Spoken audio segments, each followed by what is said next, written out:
All right, guys, welcome to episode number 98. We're going to do the Grind recap and then the Muleskinner preview.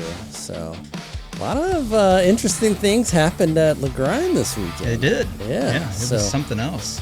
It was, it was kind of like we approached it as a good recon ride. Yeah. They use a lot of the routes or a lot of the roads for the South Course. So it was nice to kind of get on there, see what Texaco Hill's like, see what the road out to some of the climbs are. We didn't go on the Mudfest walk, but we rode by it. We rode right by it. You pointed it out. I was freaked out there for a second. I was double checking I was like, oh God, are we going to go up that? And I was like, oh, thank you. Yeah. So we rode right past it, which was nice. We didn't have to hike a bike. You know, it's funny. We were, to your point, I mean, we're worried about it being all muddy. They haven't gotten a lot of rain down there lately, so it wasn't terrible. But no. I'm seeing a lot of people online. It's that time of year. You know, we're about a month out from Unbound. Everybody's freaking out. All the non-locals are freaking out about how muddy are the roads and what tires and blah, blah, blah. But I'll tell you, we'll get into it, but the conditions of the roads, I mean, were pretty good. Yeah, I mean, they were a lot less chunky than they have been in the past, especially for the parts that we rode.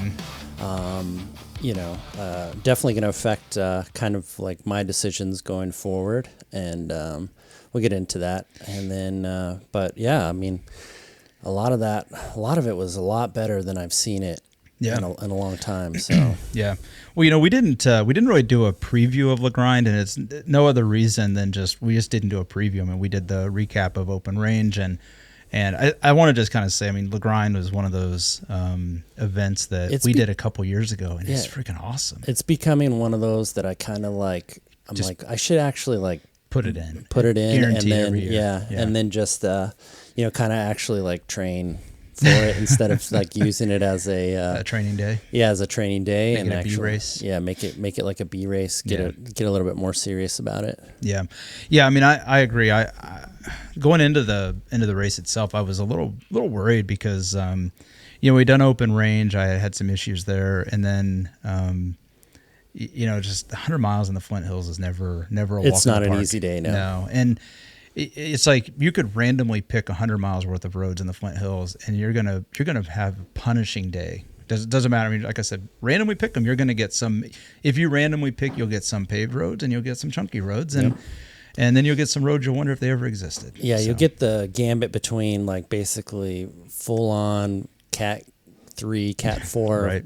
gravel, which is light mountain biking trail versus champagne gravel, which is based out like buffed out gravel that's faster than any paved road. Any paved road. So it's got it all down there, which makes it interesting. And so that's one of the big reasons we did it was just to get a feel for kind of what that South Course is going to be like. Yeah, I don't know about you, but we gave Open Range we always give it a lot of credit for being a sort of the crucible, and I think it is. I mean, but Grind has its own challenges and sort of its own unique way, and it's 100 miles versus 129 miles or whatever Open Range is, and I would say that mile for mile it stacks right up there in terms of the challenge, the difficulty, but because it is so specific, and if you're getting ready for Unbound, it's like you got to do Grind. I mean, and I know it's back to back with Open Range, but you got to do Grind. Yeah, so.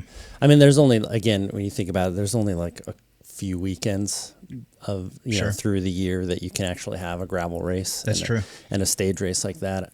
So you just kind of bite the bullet and just go back to back. Yeah. So well, you did sign up for the stage race, and I did not. You signed up, I think, long before I did. I really wasn't sure because this weekend was not available on my calendar initially, and then you got to talking about it, and I was like remembering a couple years ago I didn't want to be able to go down last year because I had work travel, but 2 years ago, I was like, man, that was such a fun race. And the back-to-back days I wasn't ever sure if I could actually do that. And I did it 2 years ago. And man, I really enjoyed it. So I found a way to make the Saturday work. So when I registered, I always signed up for the Saturday, which put us in different divisions. So that made for an interesting day. And then, but just the fact that it's one of the few opportunities to do a stage race in the area. And again, if you've never done one, go do it. It's so much fun. Like, I know people are like, oh my gosh, I'm just so exhausted after 100 miles. I can't possibly. Yeah, you can. Yep. Go do it. You can. So the hardest part is just getting back on the bike. the second day, the first like 5 miles are probably the roughest. That's After right. that, everything just kind of loosens up and you're good. It's almost like you never got off the bike. Yep. For better or for worse. For better or for worse, you're just back on there. So. Yeah. Yeah. So, yeah. So how do you want to go into it here? You want to one of the things that's interesting about the Grind, I think, is the mass start for all distances and all events. I like it because it has that feel of a really big event because there's a lot of people across all the but the thing I don't like about it is you have no idea who you're racing against. Yep. You could be standing next to somebody who's doing the 30-mile race and they go like they were shot out of a cannon, and then you're going, am I chasing that wheel? I don't know. I didn't see their plate number. I don't know what they're. So there's parts of that I'm not a big fan of. I don't know how you separate that, but yeah, I mean, they could stage it as like the different times, but it already has kind of a late start time. So it does. What's nice about this race is that it starts at 9 a.m. instead of the 7 o'clock or 8 o'clock. You know how cold that would have been. Yeah. So it's kind of nice for that.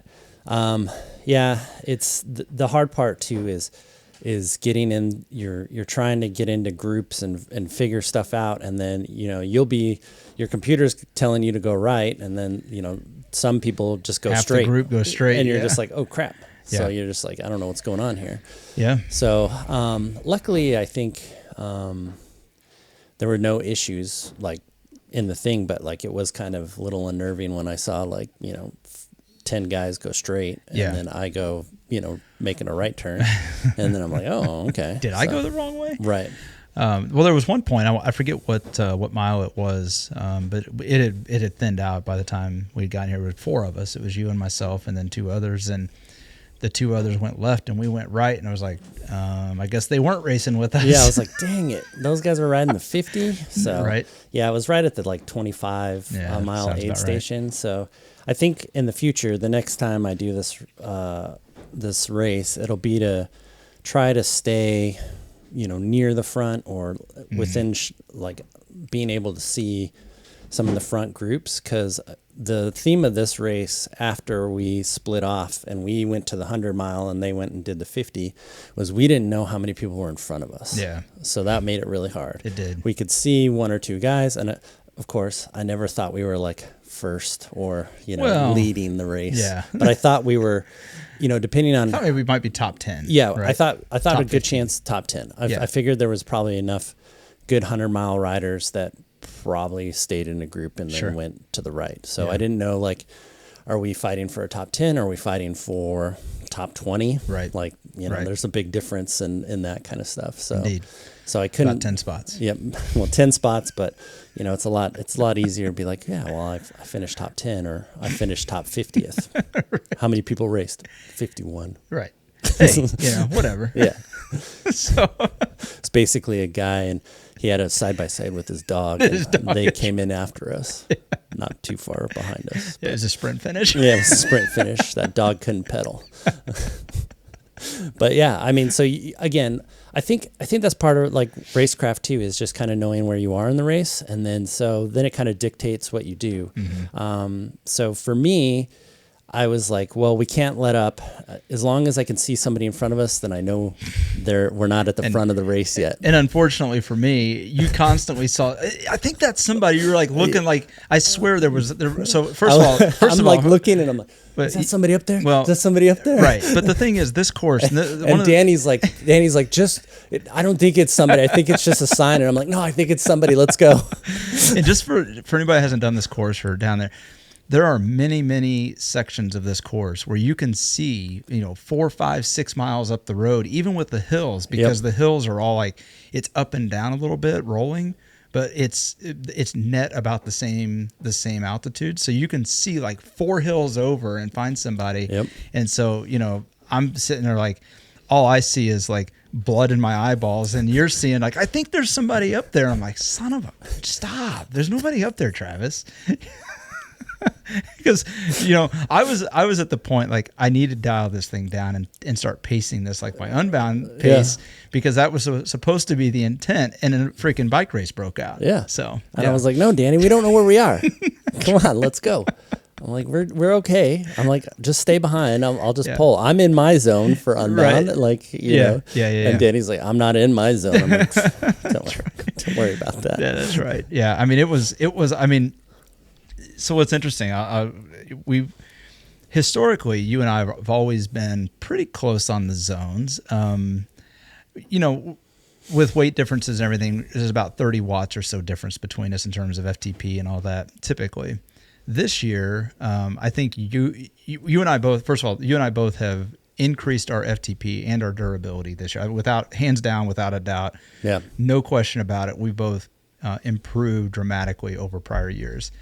The difference, though, I think this year you've expanded that gap a little bit more because you've done a lot of swimming, you've done a lot of VO2 work in the pool, which is helping your bike, and I'm going to attribute it to that because we generally follow similar bike training methodologies. Yeah. I mean, not some differences, but not identical by any means.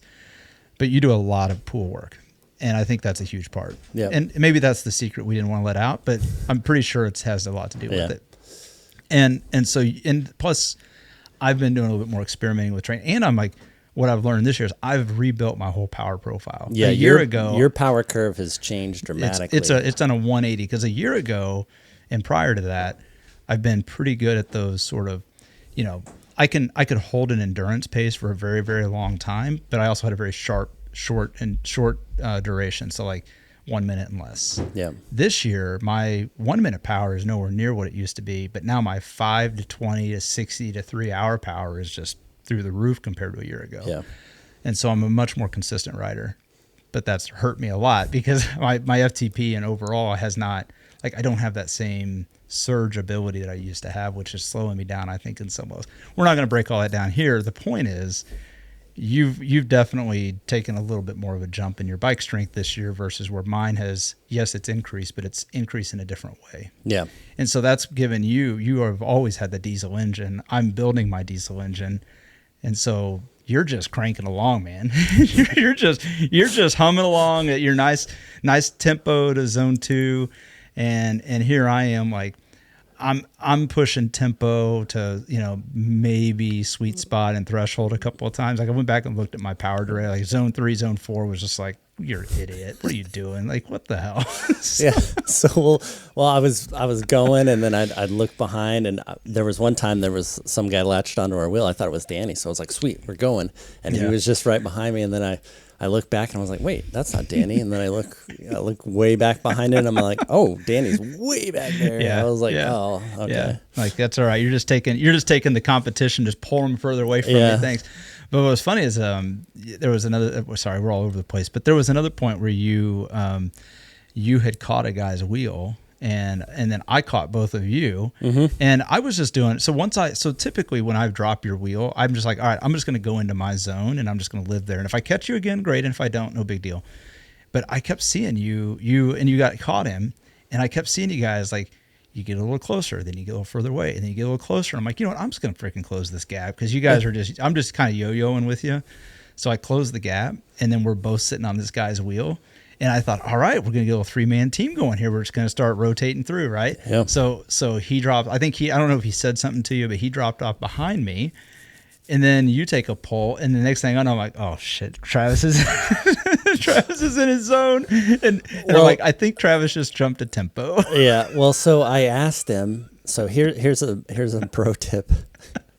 If you're in a race and like, it's good to try to keep track about how many people are ahead of you. Right. So that when the guy who's coming up from behind, like me, asks you how many people are up the road, your answer should be like, oh, you know, like, oh, 4, 5, 10, 15, whatever the answer is. Yeah. But if you answer, I don't know, then I'm like, all right, then I can't help you, and I don't need your help because I don't know how many people are ahead. So I'm like, you got to give me something, I'll give you something. Little you know, tit for tat here. Sure, like, I don't mind working. We could all work together. But I need some information, and if you don't have the information, then yeah, let's just say he tried to hook onto the pain train and he couldn't hang on, and that poor guy. He was hanging on for a little bit, and I want to say maybe 2 minutes. Like you took a pretty good pull, like I want to say like a 5-minute pull, and it was like a tempo. You weren't burying it, But it was later in the race, and I'm holding. I'm like, all right, I know where you're going, and I just got into a zone, and I just followed the wheel, and the next thing I know, I'm listening. I hear him behind me, and then his wheel just, you can hear it getting quieter and quieter, and I said, Travis, I think we're losing our friend here. You look back and his head's down, and I think you cooked him. Yeah, he ended up finishing like 20-something minutes after us, I think. Yeah. Even with all my mechanicals. Yeah. So in any case, it was just one of those kinds of days though, where you were in the mode of, let me find the next wheel in front and figure out, until we know kind of where we're at. Like if you'd found out, hey, we're like 35th place, we're just going to finish middle of the pack, I think we both would have just sat up and been like, all right, you know what, this is going to be another good training day and call it good. But because you didn't know where we were at, the race instinct kicked in, and all of a sudden, like I said, it was a bike race. Yeah. So. Yeah, and that's my thing too, is like, you don't know, and a lot of times when you don't know where you are in a race, that's the time that you probably want to start racing, because that means that maybe people have gone out a little too quick, and you can start to scoop them up. You never know, like, how many people made that left-hand turn on the 50. Right. We could have been the only 5 guys out there. Like, I've been to some races where I've gotten on the podium, and it was because there was only 8 dudes in my category. Sure. It's not my fault that nobody showed up. What are you gonna do? But I didn't know where they were. Yeah. So I didn't know. So I just rode hard, just trying to catch the next guy, Eventually you're in chase mode the whole day. Yeah, you're just chasing, and you're not in first place. Yeah. But you don't think you're in last. Right, exactly. Yeah. So when you know more about where you are in the race, especially, and that's what makes this race hard and challenging, is that we all ride together for the first 25 miles, and then just half of them go one way and half goes the other way. And I figured we had a pretty good start. I looked at my time, like, so my pace versus the winner's pace, in that first section, we were only probably like 2 miles behind them, so we probably would have been able to see them. Yeah. But I think they were in a bigger group. Yeah. Again, I think I finished like 21st or something. Well, let's kind of go a little deeper into the race itself. Yeah. So first of all, I know we jumped into some of the situations out on the course, because, I mean, that's just the kind of day it was. Yeah, and that's the grind. That's the Flint Hills. Again, yeah. Again, it's so open, so vast that you can see what's going on. Right. You can see people, but you don't know where that person is. Right, like, exactly. And there could have been a chance that, that guy was just out for a Sunday ride. And we ran across some of those folks, and there's some very fast people that are just out for their Saturday afternoon ride, like a training ride. And one of them caught me at the very end. And I was like, oh my gosh. So we took the approach for this race, as we said, this was let's get ready for Unbound, like kind of use this as a dress rehearsal. Yeah. So we skipped the first 2 aid stations. I think there was one at 25 and one at 40 something. Is that right? Yeah, one at 25, one at 40 or 50, somewhere in there. And then there was one at 62. Yep. And that was actually at the second time we went up Texaco Hill, on the backside of Texaco Hill. And then there was a last one at 75. And then there was actually also, it was an Opie. I can never say the town name. Well, I mean, there's one there. There is, like, you can stop at a gas station at Opie. No, there was actually a water stop. So 80 something, yeah. So anyway, we thought, hey, at Unbound, they've already announced at Unbound, you're going to have 3 crew stops at Unbound. And we don't know exactly where and how and what and all that kind of stuff, but there's 3 supported stops. Yeah, so we kind of know, they kind of gave us the mileage range, like 44, 109, and like 160 something, and then there's a water stop at 193. Yeah, but there's basically about, the most I think you're going to have is there's about a 70-mile gap between water stops at some point during the race. And so we thought, hey, this is a great opportunity to test this out. Like, hey, we're gonna run this nutrition and hydration setup, and we're gonna go from mile 0 to mile 62, and just kind of get a feel for, like, hey, what's it gonna be like if all we do is fill up with water? Yep. Because that's what we're expecting to have happen at Unbound, is you're only gonna get water at one of these stops, or you got to carry your powders in a bag and all that. So anyway, we're just not gonna mess with all that.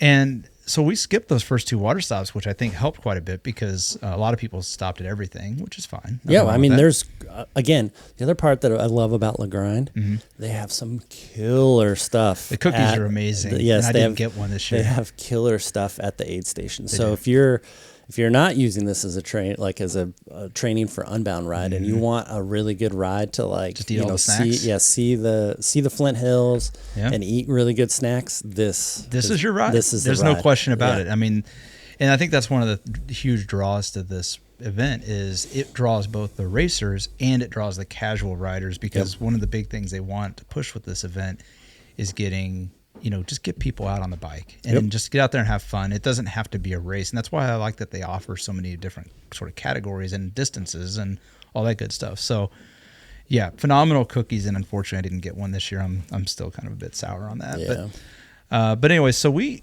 got to, we skipped through the first 2 water stops or aid stations, and we start that climb up Texaco Hill the first time, and we're picking people off. Yeah. And not surprisingly, because we watched that front group, and it was cooking pretty hot early. It was cooking very, very hot. Yeah. And there were some people we saw in that group. You can always see these folks. You can always see the folks that are way above their weight class. Yep.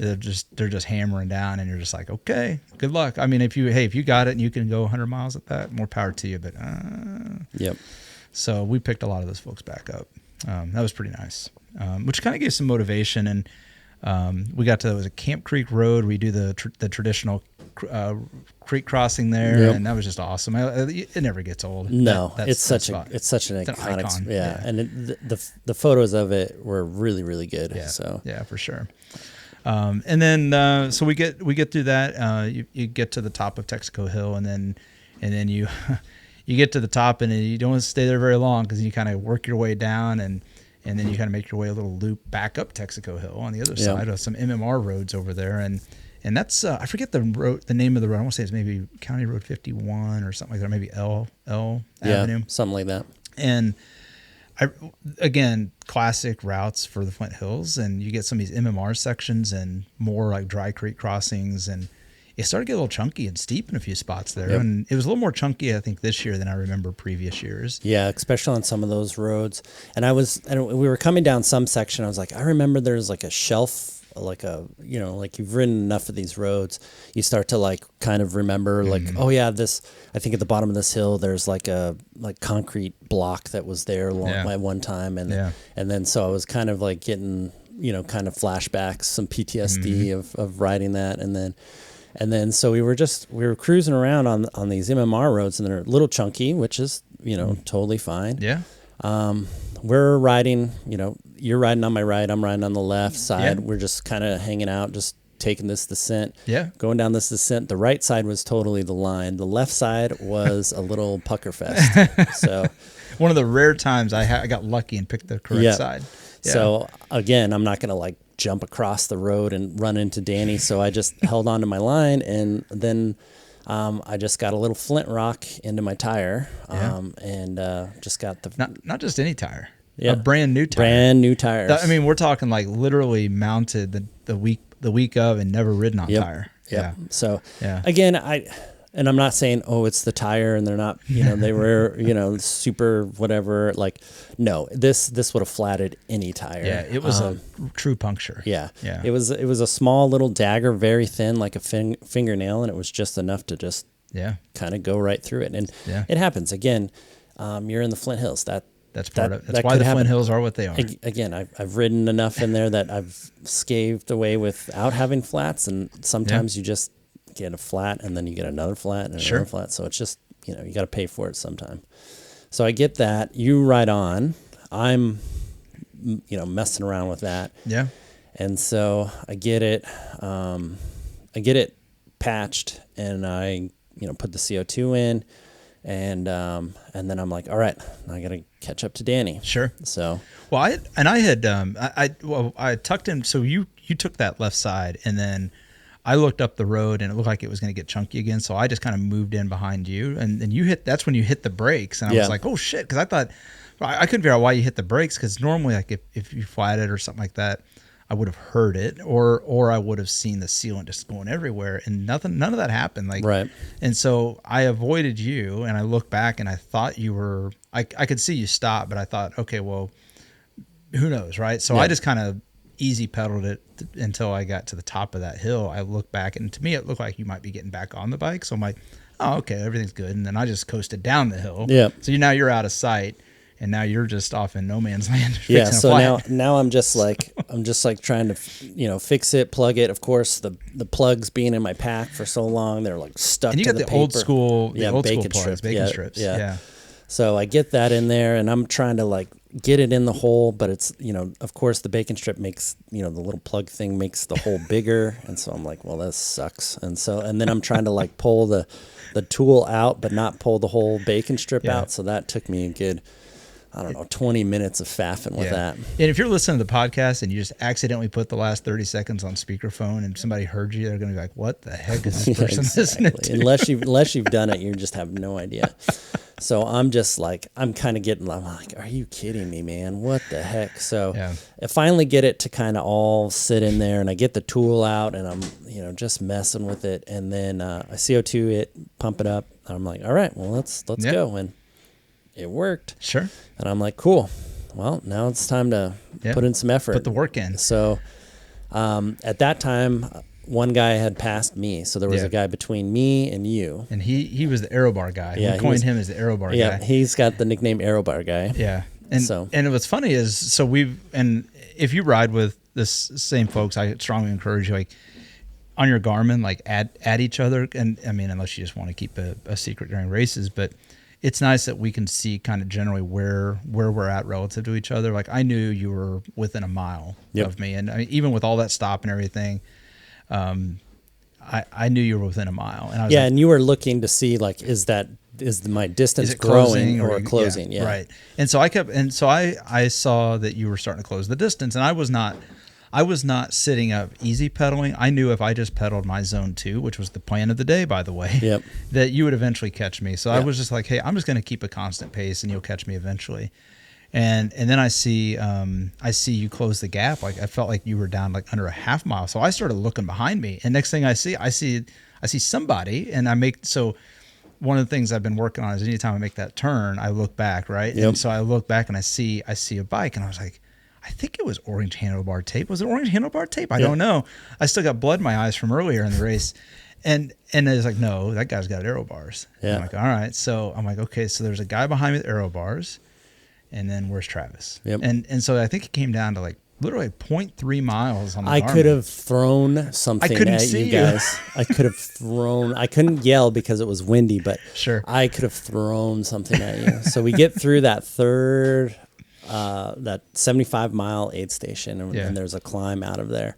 And so I roll through that. I stop real quick, grab some water, and I'm like, okay, let's go. Yeah. And so I start heading up, get to about the top of the climb, and that bacon strip just rips out. Nice. And my tire goes flat, and I'm like, oh.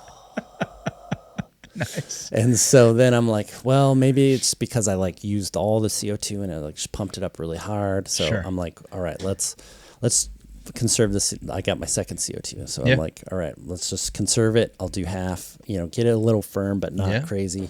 It's sealed up with the sealant that was in it. And then I was like, all right, cool. So then we get rolling, get to Opie, get Through Opie. Which, by the way, I'm looking at my Garmin and I see the distance expanded and then it contracted again. Yeah.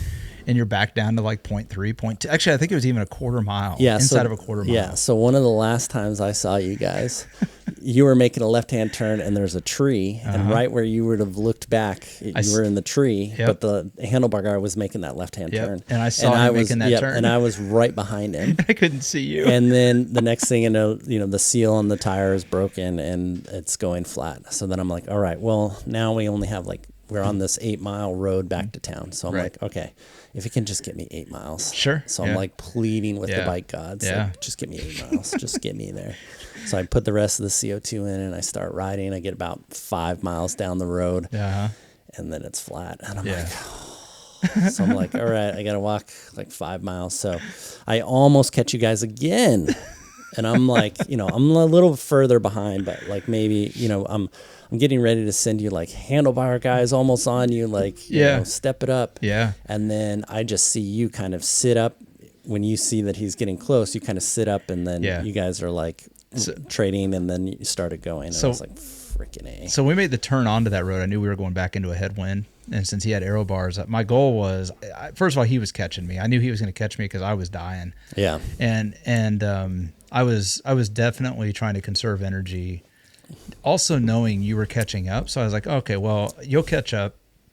And if you don't catch up, my goal was let this guy, because like I said, it was inevitable. He was going to catch me. Yeah. Let this guy get to me, and then I'm just going to sit on his wheel. Since he's an aero, I'll just sit on his wheel through that whole 8-mile headwind section. And if it comes down to a sprint finish, I've always find the sprint finish. I will be fine, and I'll take my chances against a guy on an aero bar any day of the week with a sprint. Yeah. And it didn't come down to that, but he caught me, and he said, "Oh yeah, he said he was coming back to do the race tomorrow." And I said, okay, well, he's not in my category, so I don't really care. So I just sat up and let him go. I was like, all right, man. Because I was waiting to see if you were going to catch up. And I kept looking back. I could never see you. And then all of a sudden, somewhere in that 8-mile stretch, the distance grew to like over a mile. And I'm like, what the hell is he doing back there? What's going on? What is he doing? Stopping, hanging out, eating cake. I'm like, my work's done. I already got him up here. Yeah, so. Right. Well, I had a feeling you had a flat. Yeah. And the handlebar guy, since he had passed you, he asked me, and he goes, what happened to your buddy back there? I'm like, you were the one that passed him. You should be telling me what happened. Right? But I said, I assume he got a flat. I don't know. I mean, once I saw you were rolling again, I knew you were fine. Yeah. And if it was that bad, you would have just called and got a pickup.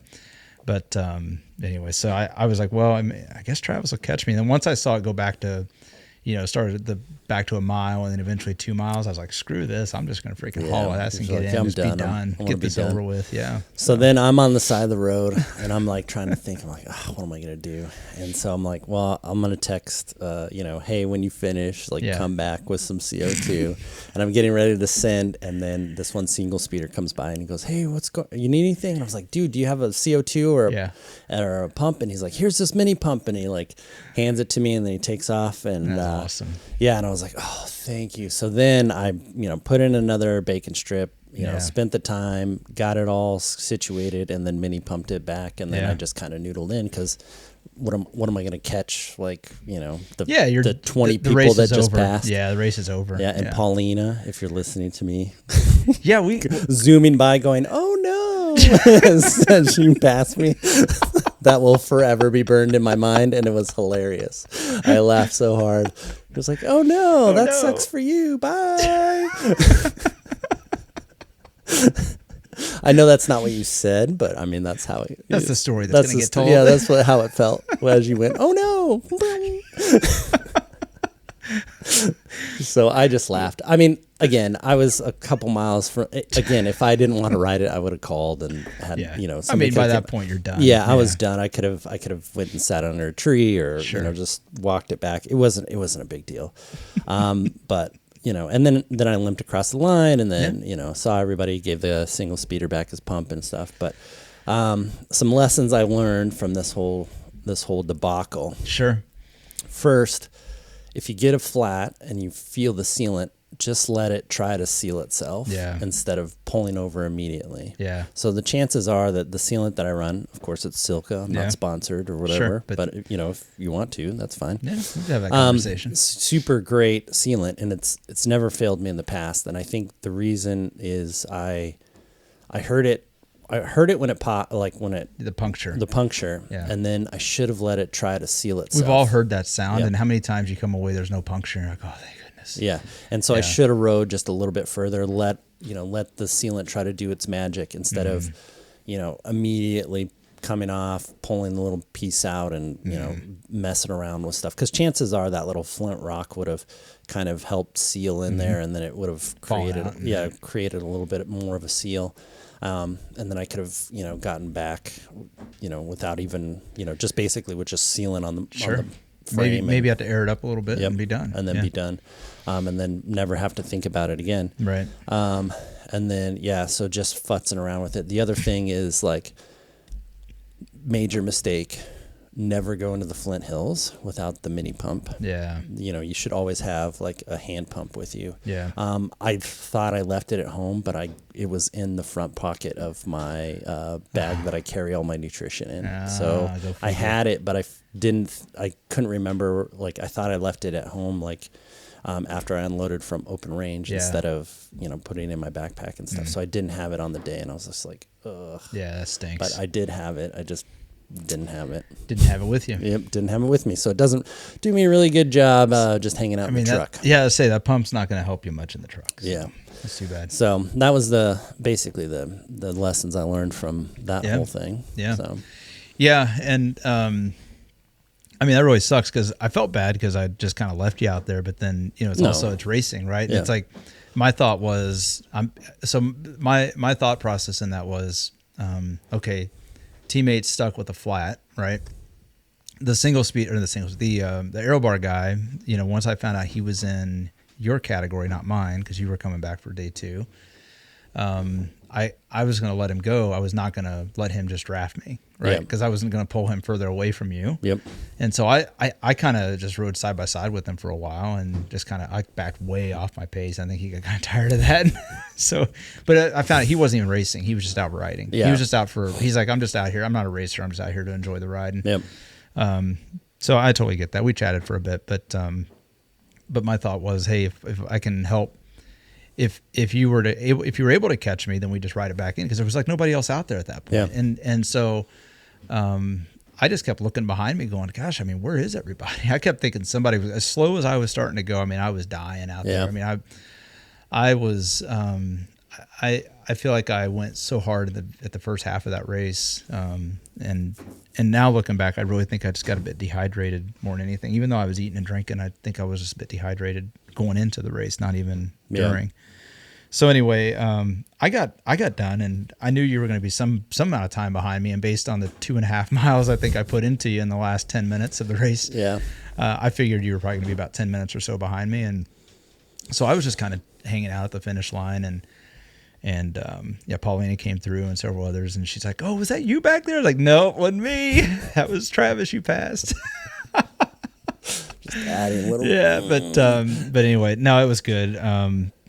And so I was just kind of hanging out there, and then when you came through, it was good to see you. I was glad that you were okay. Nothing big happened, and I was like, oh, what's the first thing you try to do? You check results. Yeah. I checked results, and your results were there and showed your finish time, but I looked from my results, and my results were nowhere to be found. I'm like, what the hell? Danny was just too much for this course. Yeah, so never seen anything like it. Well, so I went up to the, I hate to bug the timer folks, because like they're I know it doesn't look like they're busy sometimes, but they're busy. Like, they're paying attention to their gear, and if they're not, then you know what, they got a lot to do. I don't need to harass them about, oh, you put my finish time, I want to see where I finished. Yeah.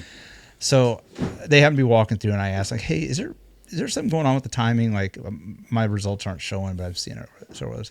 Well, it turns out, for whatever reason, the people in the 100-mile distance, when you cross the finish line, your finish time was going into your start time, so it wasn't calculating a finish time. Yeah. And then, so it wasn't populating the results past like the first handful of riders or so. And so anyway, they got that all fixed. And I went over, I saw that my name had popped up. I was like, oh, good, my results are in. And I was like, oh, that result looks a little bit high. Something's not right there. So I was like, well, I was just going to go over and tell them thank you and wait for, I was like, just make sure, like, hey, are the results, like, are they all in? Because mine was like 5th out of everybody. Yeah. And I was like, that'd be kind of strange. Yeah. And they said, oh, no, it's fine. And then the lady that was there, she goes, are you Danny? And I was like, Yes, I am. Why, yes, I am. Yes, I am. I figured you would have known. Right. I'm a little offended. You're not a fan of the podcast? Yeah, I was a little offended. The podcast, the shirt the kit should have given it away. But yes, that's me. Yes, I am that Danny. Yes. Not to be confused. I'm like, but I said, but please, autographs are at least an hour after the event. I got time to cool down. I got to cool down, get my protein shake and recovery drink. But I promise I'll be back. I'll sign anything you want. But I needed my time. Yep. So we got that all straightened out. And she goes, well, you got 3rd. And I'm like, oh, what? 3rd. Yeah, he comes over, he's like, dude, I got 3rd. I was like, hell yeah, you did, because we were hauling. Oh my gosh. I'm like, there's freaking no way. So I was like, well, and then the guy was like, no, hold on, don't give out any podium stuff until we make sure this issue is fully fixed. Yeah. So we wait around a few more minutes, and And then she comes over and she goes, hey, are you ready? I'm like, well, of course, I'm always ready. What's up? She goes, well, we're going to go ahead and do podium. And I'm like, all right. Well, she goes, but the first place guy already left. He had to leave like right away. I guess he like literally booked it out of there. And I guess the second place they gave, because they saw the second place person cross the line, so they already gave it to him since the first place guy left. And then there was me. And so anyway, I got to do the podium presentation all by myself up there on the third place stump. So it was pretty nice. It was good. Yeah. It was good. Yeah, I mean, it's not bad for a first podium. I don't know. I mean, what are you going to do? I mean, it's...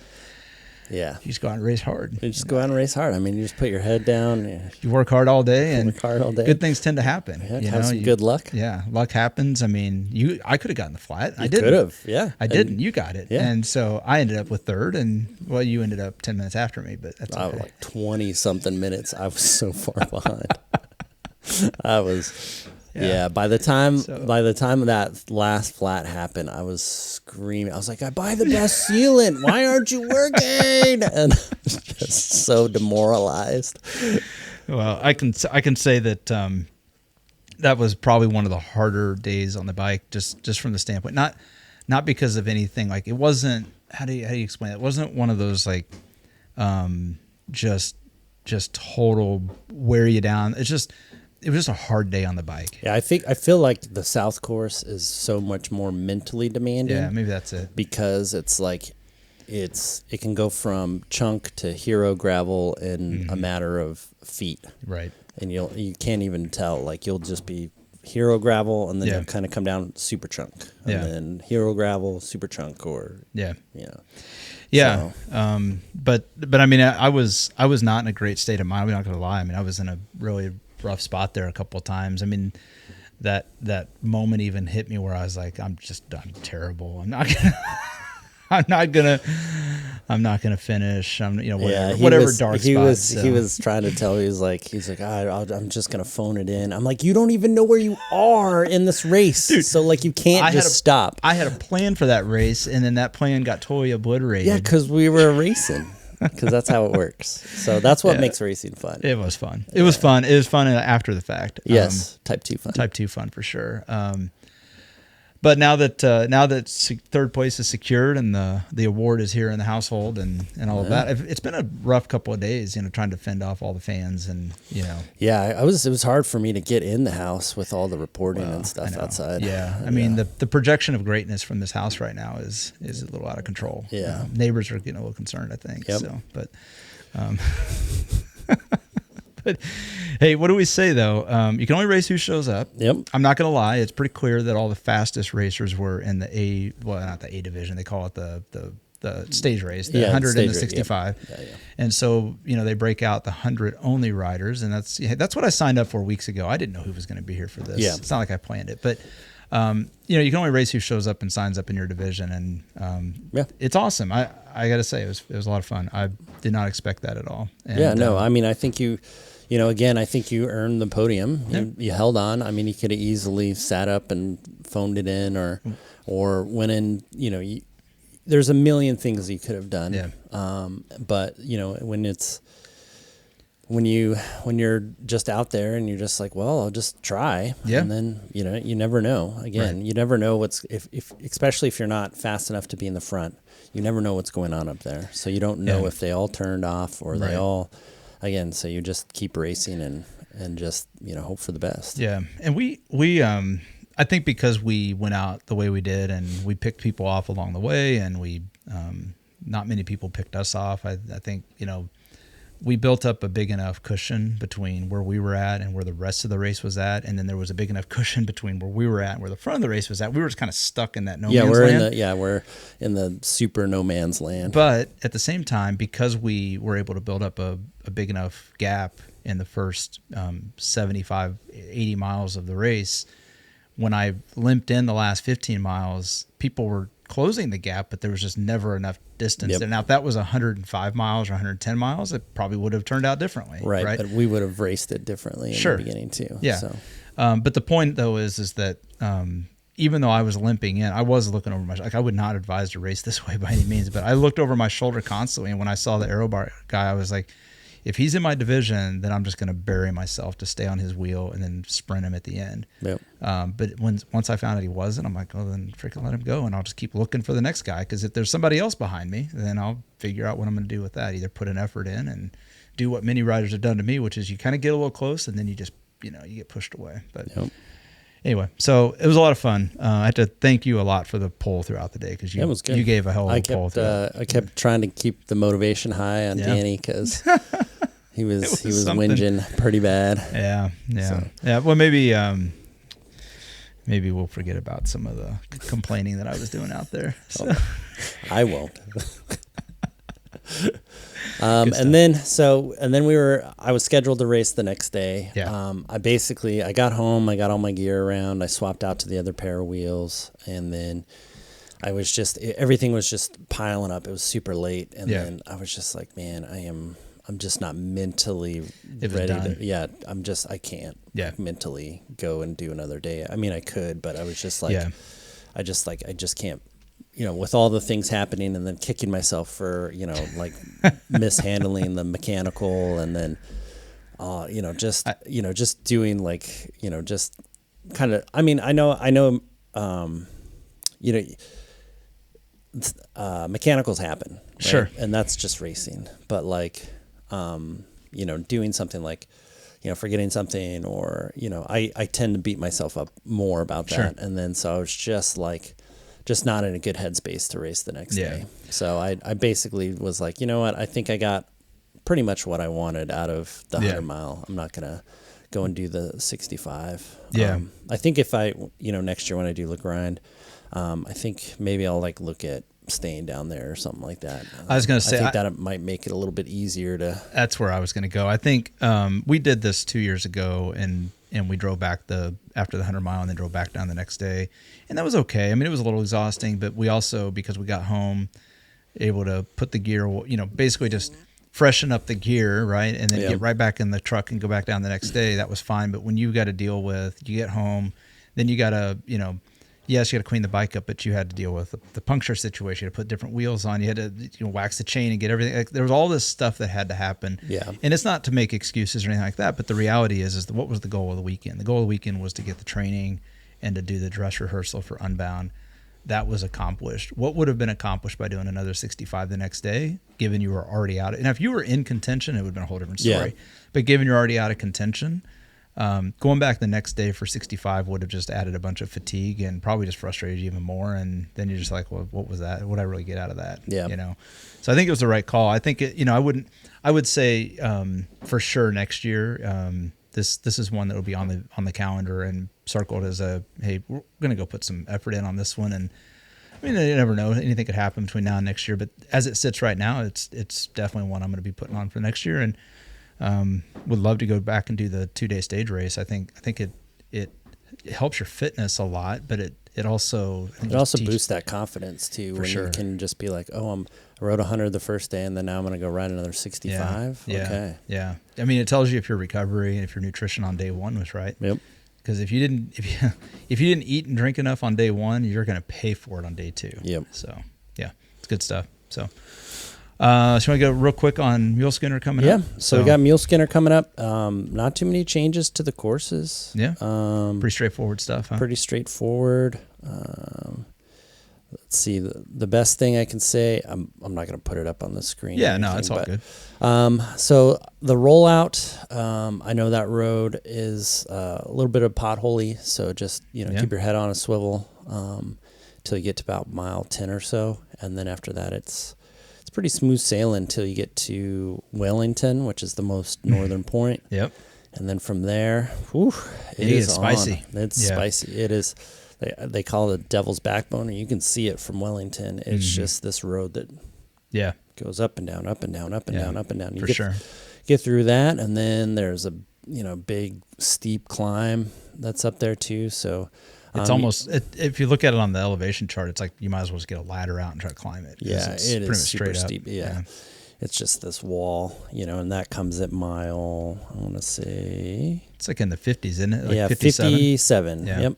So that's pretty much the last really big climb, and then you get back onto pavement. So, trick to this race, I think, is definitely not going out too hard. So like the beginning, you should pretty much be pretty chill. And then once you get like past mile, 30 or so, if you feel like you have the legs, that's when you're going to want to start putting in the efforts, because you'll start picking off big guys like me. Sure. You'll start just, pulling people back because of all the rollers and the steep climbs and all that stuff. I mean, you're looking at like just putting out VO2 max efforts, until you get to the last little bit. And then, again, it's 68 miles and it's like 4,500 feet of elevation. So it's not bad. But it's not a cakewalk either. It is not. So the thing with this race, I always feel, is that the first 30 miles kind of lulls you into being like, oh, it's not going to be a bad day. We're having a great time out here. We're having all these friends and we're doing a good time. And, the roads are really, really super fun and super good times. And then you're like, oh. Yeah. It can turn quick on you. Yep. And go ahead. Yeah. And I would say like the last, the last 30 miles of that race is all the elevation is right there. It's all packed in. I think, we had that happen last year where we got into a group and we probably cooked the first half of that race a little bit hotter than we should have. And more, I think not so much that the group dynamics were fine. I think what happened was, you go back and listen to the race recap from last year, but I think what really happened there was we thought a couple of different times, we thought maybe we could break off some of the dead weight of the group and we could maybe work a little bit quicker, and that didn't really happen. And the group we never really got people to come with, so we wasted basically 2 or 3 efforts to try to get away, and nobody came with. And it was like, are we going to go on a 2-man break 40 miles out? I don't think so. Yeah, I think this year it's more of, let's just all work together in the first part, and then we'll let the chips fall where they go. Yeah, I mean, this profile does not suit me at all. So it'll be a rough back half of this race if I survive it. But yeah, I look at this one. So that's the other thing, is this does not really line up well for me for my Unbound training. As I mentioned before, I've rebuilt my profile. It's more of a diesel power. It's just all day constant pace. This is not all day constant pace. This is going to be up and down. This is basically a VO2 max repeat day. So I think my goal is really going to be like just steady effort that first 30, and I don't really care where I'm at in the groups or how far back I fall. And the back half of it is basically going to be some late day VO2 max efforts up and down some of those hills. So we'll see. I mean, it's if this race were standing, if I weren't doing Unbound and I were just doing the Great Plains Gravel Cup and I were just training to try to win that, I could see where somebody that's, you got a good watts per kilo and you're really good at repeat efforts. I mean, you could do some damage in this race. Yeah, you can definitely do. So, you could pull away for sure. Yeah, I mean, those folks that are more geared for the open ranges or the long distance stuff they're gonna do fine. But yeah, this is definitely an opportunity for those punchier folks to get out there and get after it. Yeah, especially with the shortness of it being 70 miles, which is one of the shorter races on the calendar. Yeah. For the Great Plains Gravel Cup, you can just, if you're coming into this race, just, targeting this as a race, you could lay some damage, for sure. Yeah. Yeah. So cool. It'll be interesting. I don't know if, looking at the leaders, I don't know if there's going to be too much of a shakeup. I know I'm blanking on his name, who's in the yellow jersey right now. He is such a strong rider. And I think this course kind of suits him. I was going to say. So I'd like to. I bet his lead, if he doesn't have anything too crazy happen, like a crazy mechanical, I would say that this is probably a good chance for him to pull away from the group and the ladies too. That's a little bit of a closer race there. So that'll be interesting to see. And I think after this race, we'll kind of give a little breakdown of seeing what's going on with the Cup. Yeah, because I mean it's been hard to kind of see how it's gonna Yeah, when you're only two of the 6 races in, you kind of just like, well, did somebody skip it or did somebody just have a really good day on the Flint Hills? Right. Like this is the one where you're going to start to see, okay, who has the path to the championship. Yep. And I think too, we saw this race last year. It really flipped who was contending and who wasn't. So I think we're trying to avoid like overhyping anything for one. I mean, we're not trying to take anything away from anybody and their accomplishments so far, but this cup is about who is consistently going to be able to go out and perform. And this race, being the third race, will tell us who's in contention. Yep. And I can tell you, I mean, it's going to be so fun to look at the rankings after this one and break it all down. Yep. So good stuff. Yep. You want to hit some rapid fire real quick? All right, let's see what Claude has to say about. I will say, I think I said this before. I'm going to say it again. I think Claude is just doing an outstanding job at coming up with some of these things. And remember, this is Claude talking. It's not me. So this week, some of these are directed at me. Yeah. So it's going to be weird talking about myself in the third person, acting as Claude. But it's very pointed in a couple of these. So one of these, it says, Travis, at what exact moment during your flat did you mentally draft your retirement speech from gravel racing?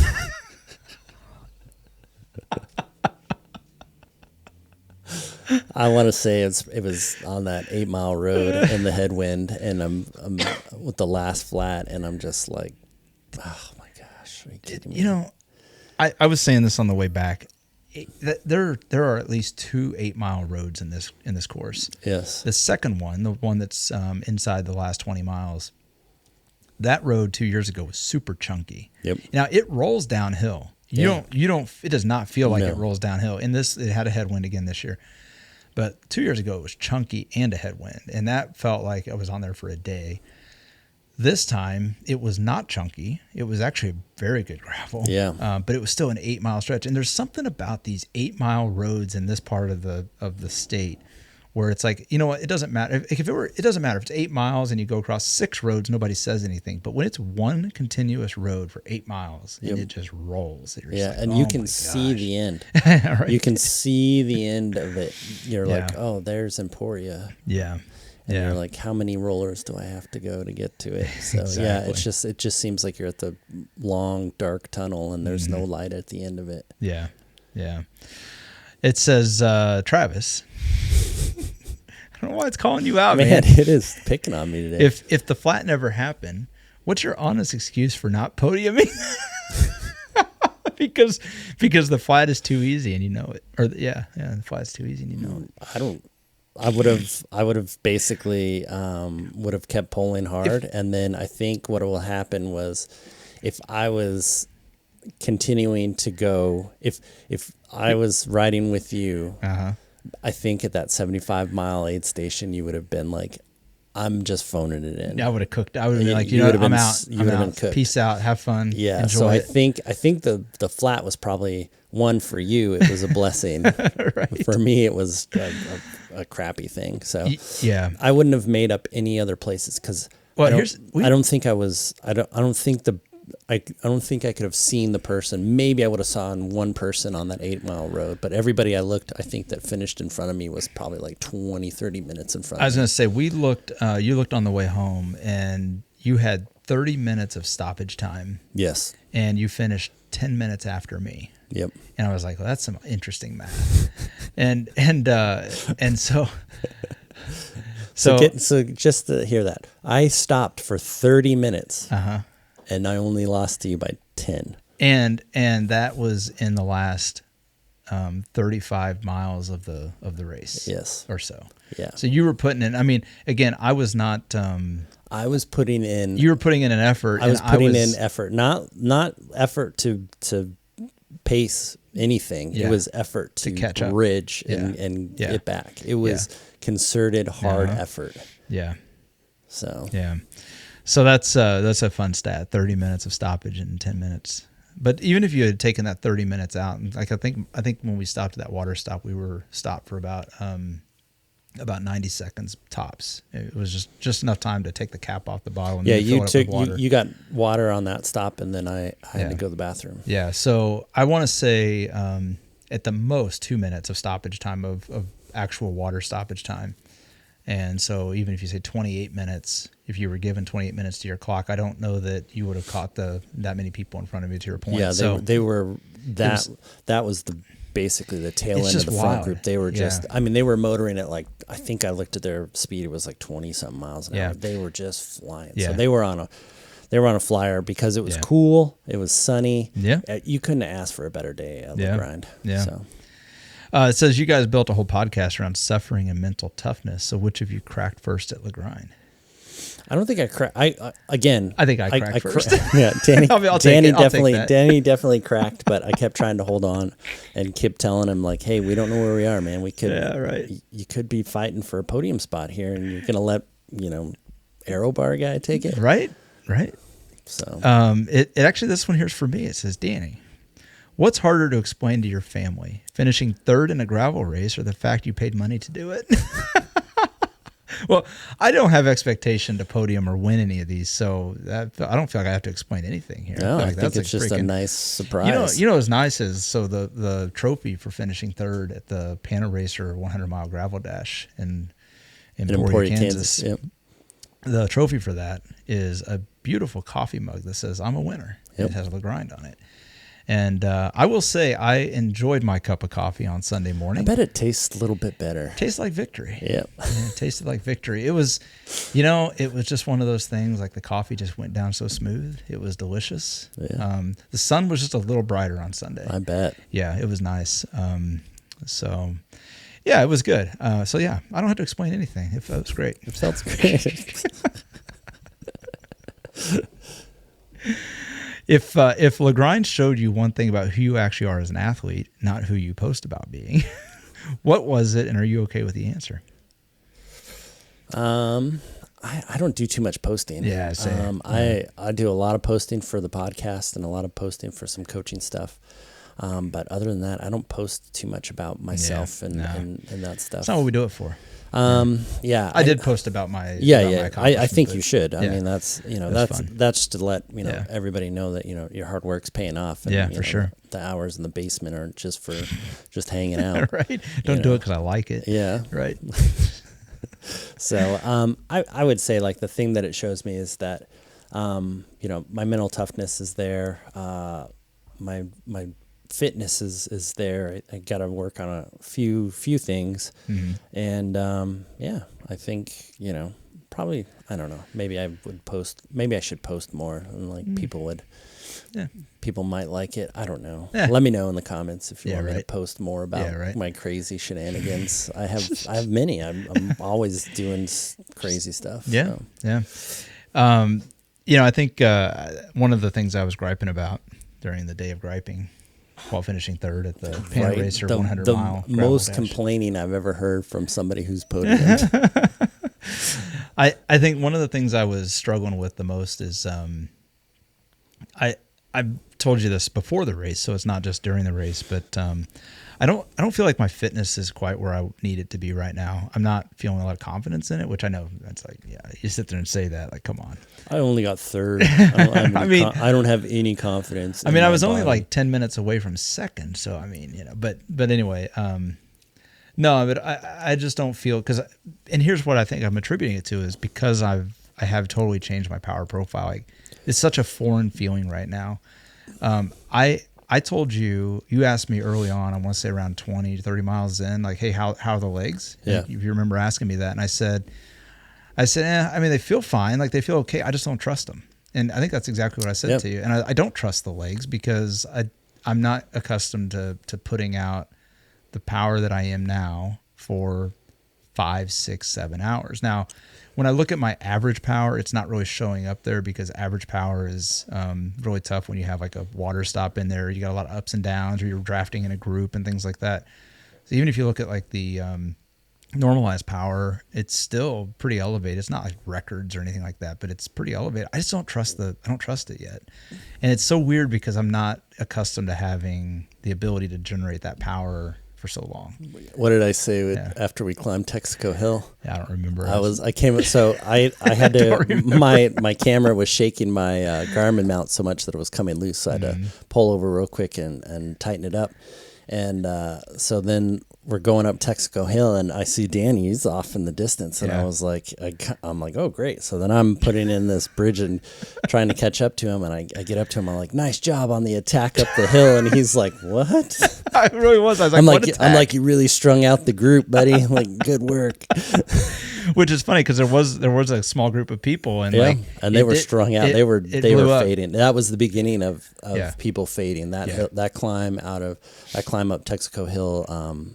Is pretty brutal. Yeah, because it's like 16 miles of just gradual winding up this hill, and you're just like, and it's been chunkier in the past, and there was a couple good lines in there, and it was a little bit better, but still, it's a lot. Yeah, it is, and that's the thing. Like, it's just a foreign feeling right now, and so I still, like, even after this, I'm still like, man, I mean, 200 miles at this type of distance, like, I mean, this type of intensity. I know it's like.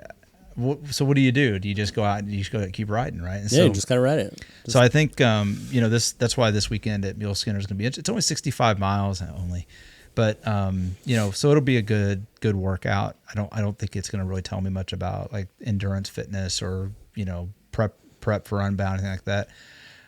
But next weekend is probably the last big ride before Unbound. Yep. It's going to be like I want to say it's like a 6-hour training day on Saturday or Sunday. And it's a gravel simulation. I want to say there was one more the week before that's a 4-hour like diesel test is what it's called. But basically this 6-hour effort in a couple of weeks is going to be my last chance to like really tell where everything's at. And that's going to be interesting to go out and actually hold that power for 6 hours and just freaking see where it's at. See what happens.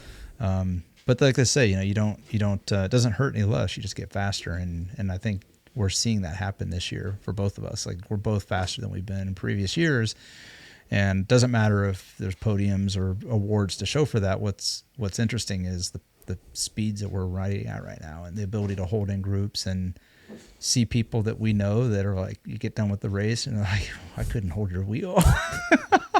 I'm like when you took off, I couldn't hold on. Right. And then I'm like, yeah. And then like when you were putting in some efforts, I'm like, I can't hold the wheel. So anyway, but it's fun. And I think that's just a testament to, constantly making those little adjustments in our training and our approach. So. Yeah. And then it's always just, I always attribute it to like, there's not one right thing, right? No. It's stacking up quite a bit of things that you've failed on in the past and correcting, through the whole situation. And I think that's what training and it should be like. It's not like you're like, oh, I'm going to do what so-and-so did because it worked for them. Well, that works for them. It doesn't mean it's going to work for you. So you got to go, where's my limit at? What's holding me back? And then how do I correct that kind of stuff? It's going to be fun to see after Unbound, kind of where things go. Not to try to jump too far ahead or string out this episode, but we've both got a little bit of a break after Unbound, and then I think you're going to probably start focusing a little bit more on triathlons, but the bike is still going to be there. Your bike never really falls apart. And it's going to be fun because, I think I've talked to you about, my plan after, right now I don't have a plan after Unbound. After Unbound, races, you're just basically retired. Yeah, well, you get to the top of the mountain. What else is there to do? Yeah, exactly. Third place. Third place. Get on the podium. You're done. Cash it in. No, there's plenty of races left in the year, but I think I'm going to shift focus to a few different things, and obviously, building up some more power is one of them. But it's going to be fun. So I'm kind of hoping we get to talk a lot about that as the season unfolds here, and maybe there's some tips for some folks out there that are trying to figure out how do you get that breakthrough, because I think that's what we were searching for the last couple of years. This year feels like a breakthrough year. Now, I'm not saying that's because we're super fast. We're not. We're not. I would tell you. We'll tell you straight out we're not. But like we can both see things that are working, and we're both taking slightly different approaches. I think there's a lot of things people can learn from that. So hopefully people tune in and find some pieces of information to help them out. Yeah, and hope you enjoyed our little recap. And and if you're at Muleskinner, come say hi. I'd love to talk to you guys. We'll be there. We always find it a fun experience. It supports such a great cause. Supporting the Nike kids out there in Lone Jack. And so come say hi, and looking forward to it. Cool. Thanks, everybody.